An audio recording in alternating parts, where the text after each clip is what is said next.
당신은 지금 12살입니다. 아버지가 당신의 손에 쇠로 된 집게를 쥐어주면서 죄수의 입을 가리키죠. 뒤쪽 어금니부터 시작해 아버지가 태연하게 말합니다. 당신은 망설입니다. 죄수가 절망적인 눈으로 당신을 바라보는데 아버지의 손이 당신 어깨에 얹혀지죠. 지금 하지 않으면 나중에 내가 너한테 똑같이 한다. 아버지가 속삭입니다. 하지만 이 순간은 갑자기 찾아온 게 아닙니다.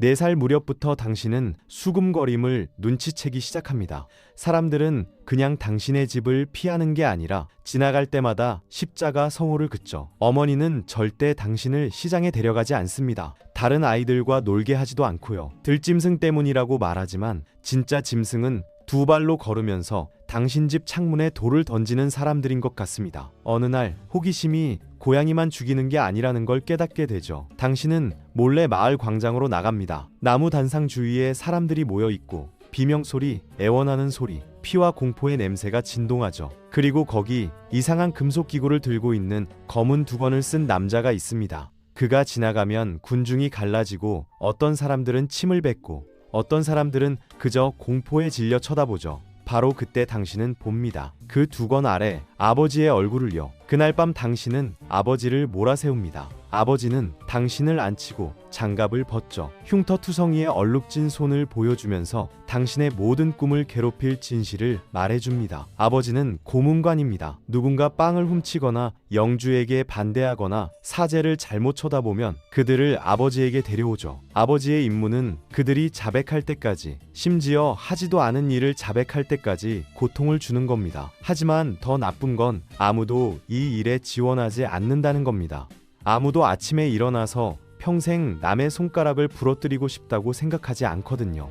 그래서 고문관이 되는 방법은 단 하나뿐입니다. 태어날 때부터 정해지는 거죠. 할아버지가 고문관이었고 그 아버지도, 그리고 그 아버지의 아버지도요. 이건 그냥 가업이 아닙니다. 가문의 저주죠. 그리고 당신이 막 그걸 물려받았습니다. 당신도 한때는 꿈이 있었습니다. 뭔가를 파괴하는 대신 농부가 되어 기르는 일을 할 수도 있었죠. 상인이 되어 당신의 이름을 아무도 모르는 먼 곳으로 여행할 수도 있었습니다. 심지어 사제가 되어 자신의 영혼을 저주하는 대신 다른 사람의 영혼을 구할 수도 있었고요. 하지만 이제 그 모든 건 의미가 없습니다. 당신이 다른 일을 하도록 허락하지 않거든요. 당신은 낙인 찍혔고 아버지의 피투성이 발자취를 따라가도록 태어날 때부터 저주받았습니다. 8살이 되면 훈련이 시작됩니다. 훈련이라는 건 인간의 고통을 청소하는 법을 배우는 거죠. 도구를 갈면서 시작합니다. 이를 뽑는 집게, 엄지를 으스러뜨리는 나사, 고문대용 밧줄까지 각 도구마다 목적이 있고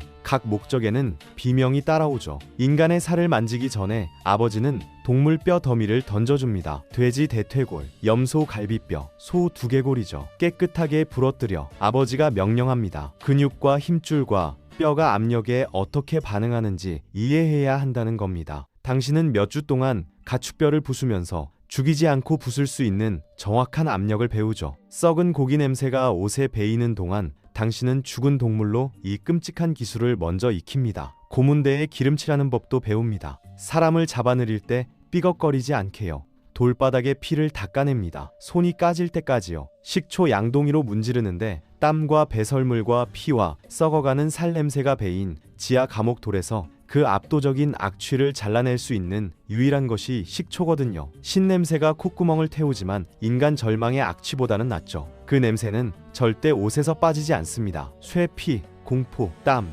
그리고 이름 붙일 수 없지만 속을 뒤집히게 하는 다른 무언가의 냄새죠. 9개월 후 아버지는 당신이 볼 준비가 됐다고 판단합니다. 한 남자가 끌려옵니다. 수학기에 곡식을 훔친 혐의죠. 그는 울면서 애원하고 어머니 무덤에 맹세하며 자신은 무죄라고 외칩니다. 아버지는 신경 쓰지 않습니다. 무죄든 유죄든 상관없이 아버지의 임무는 남자가 자백하게 만드는 거니까요. 그게 법이 원하는 겁니다. 자백이요. 아버지는 엄지나사로 시작합니다. 해롭지 않아 보이는 작은 금속 장치인데 뼈를 으스러뜨리기 시작하면 달라지죠. 남자의 비명이 너무 커서 귀가 터질 것 같습니다. 고개를 돌리고 싶지만 아버지가 당신을 지켜보면서 움찔하지 않는지 확인하죠. 이게 당신의 미래입니다. 평생 매일 할 일이고요. 남자는 3번째 손가락이 부러진 후 자백합니다. 훔친 적 없는 곡식을 훔쳤다고 인정하고 존재하지도 않는 사람들의 이름을 대면서 그저 고통을 멈추려고 하죠.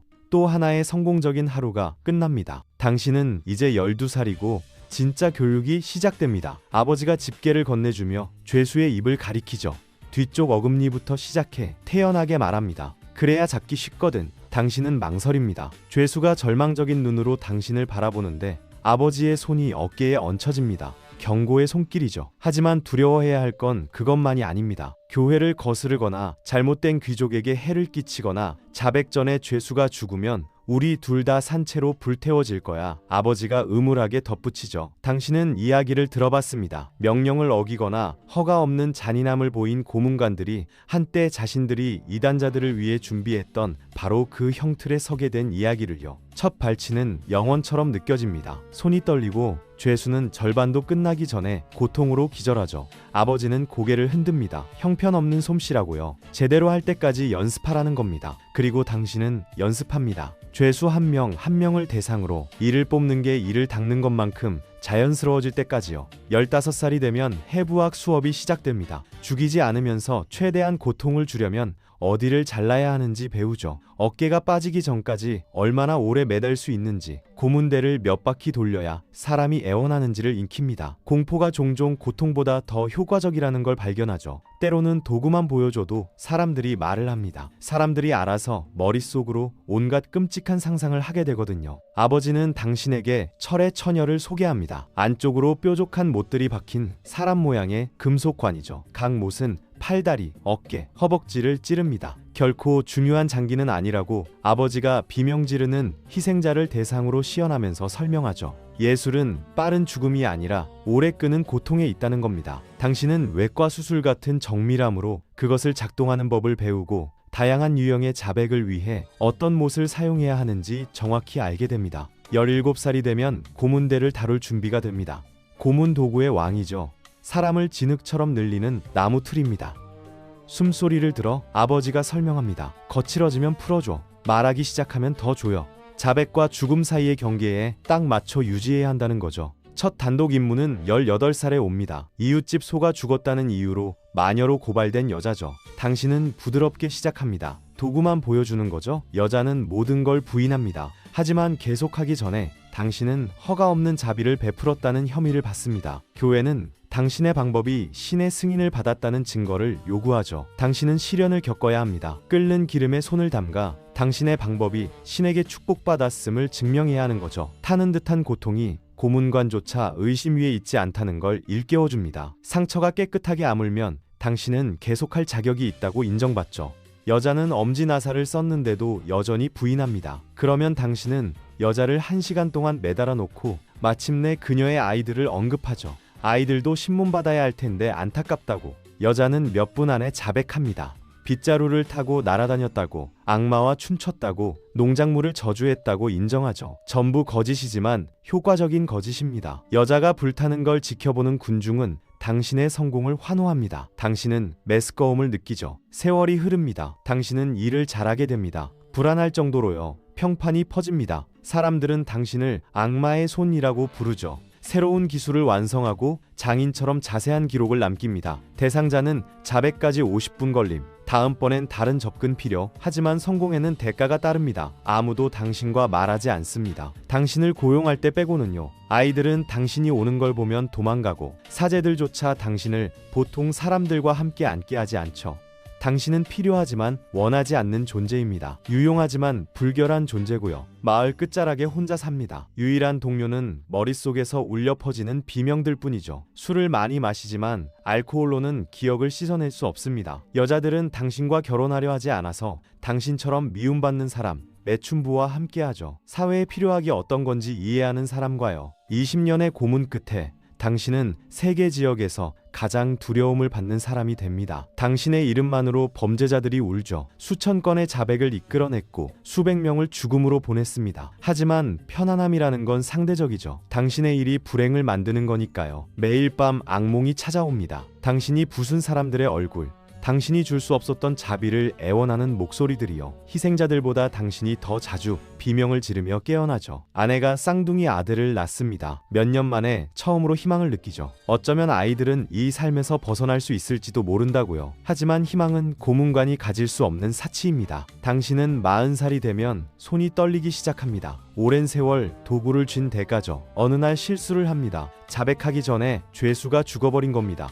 판사는 분노하고 평판에 금이 가죠. 더 많은 실수가 이어지고 악마의 손이 능력을 잃어간다는 소문이 퍼집니다. 해결책은 하나뿐인데 당신은 그 어떤 것보다 그걸 증오하죠. 13번째 생일에 큰아들을 한쪽으로 데려갑니다. 이게 우리 가문의 일이야. 아들의 얼굴이 무너지는 걸 보면서 말합니다. 내가 선택한 게 아니야. 우리 아버지도 선택한 게 아니었고 너도 선택할 수 없어. 하지만 살아남으려면 나보다 나아져야 해. 아들은 울고 애원하고 도망가려 시도하지만 사흘 후 배고프고 패배한 채 돌아옵니다. 달아날 곳이 없거든요. 가문의 저주는 어디를 가든 따라다니니까요. 그래서 당신은 아버지가 당신을 훈련시켰듯이 아들의 훈련을 시작하죠. 아들의 눈에서 당신이 느꼈던 것과 같은 순수함의 죽음을 봅니다. 순환은 계속됩니다. 아들이 기술을 배우고 숙달하고 자신만의 평판을 얻습니다.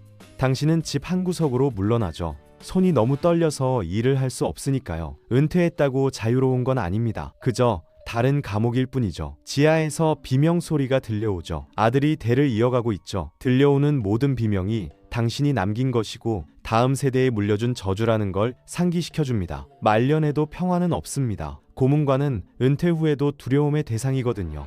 마을 사람들은 당신이 한 일 때문에 저주받았다고 믿죠. 현역 생활이 끝나면 당신은 조용히 외딴 지역으로 추방됩니다. 사회가 부끄러운 과거를 감추려는 거죠. 고문관 중 연금이나 땅을 받는 사람은 거의 없습니다. 대부분은 문명에서 멀리 떨어진 곳으로 이주되거나 어둠의 지식이 퍼지지 않도록 비밀리에 처형되죠. 당신은 52세에 죽습니다. 당신 직업치고는 오래 산 거죠. 대부분의 고문관은 손주를 볼 때까지 살지 못합니다. 스트레스와 술과 복수에 대한 끊임없는 두려움이 그들을 일찍 죽게 만들거든요. 하지만 당신은 운이 좋았습니다. 이런 삶을 운이 좋다고 할 수 있다면 말이죠. 아들들이 당신을 고문관 구역에 묻습니다. 사람들과는 멀리 떨어진 곳에 죽어서까지도요. 하지만 적어도 당신에게는 끝났습니다. 악몽이 멈추고 죄책감이 끝나고 비명도 마침내 침묵 속으로 사라지죠. 당신은 빚을 갚았습니다. 더러운 일을 해줄 누군가가 필요했던 세상에 대한 배안, 빚을. 비록 세상이 그 일을 한 당신을 증오했지만요. 하지만 당신의 아들들, 그들의 이야기는 이제 시작입니다. 그리고 마을 어딘가에서 10살짜리 소년이 자기 가족이 지나갈 때 사람들이 왜 십자가 성호를 긋는지 궁금해하기 시작하죠.